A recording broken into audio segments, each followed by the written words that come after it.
Hi, I'm Jim Jubak, and welcome to this week's Quick Pick. This week's Quick Pick is ConocoPhillips, the oil and gas company.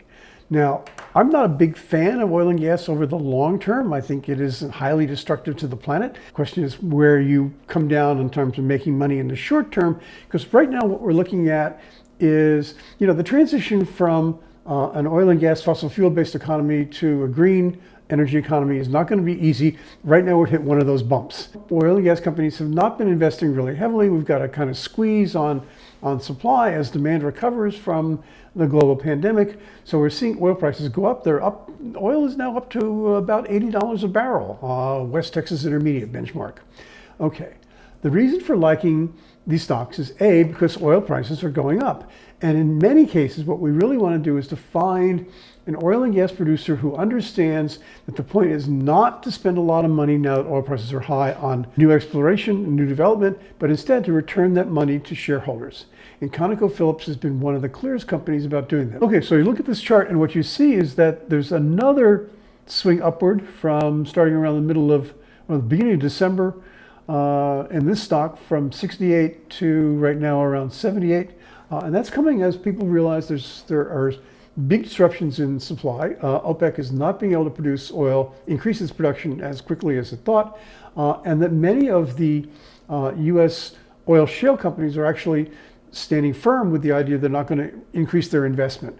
And the last, you've got disruption in natural gas supplies as some major coal exporters like Indonesia, which is, to my surprise, the largest coal exporter in the world, has decided not to export any coal for January. So that's pushed up natural gas prices. ConocoPhillips is now a very low-cost producer. It bought Concho Resources, one of the biggest producers from the Permian, and that drove down the cost of a barrel at ConocoPhillips to about $28 a barrel. They make about 10% on their resources. Pretty good trade.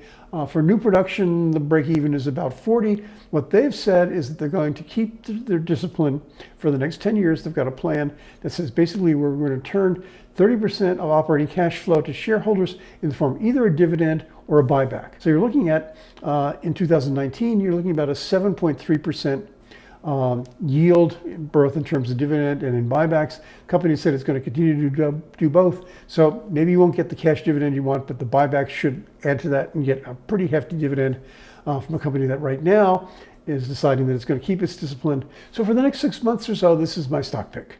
This has been Jim Jubak. Thanks for watching. If you want to see more of my stuff, you can go to my free site, jubakpicks.com, with 3 portfolios. You can go to my Jubak AM paid subscription site with 6 portfolios.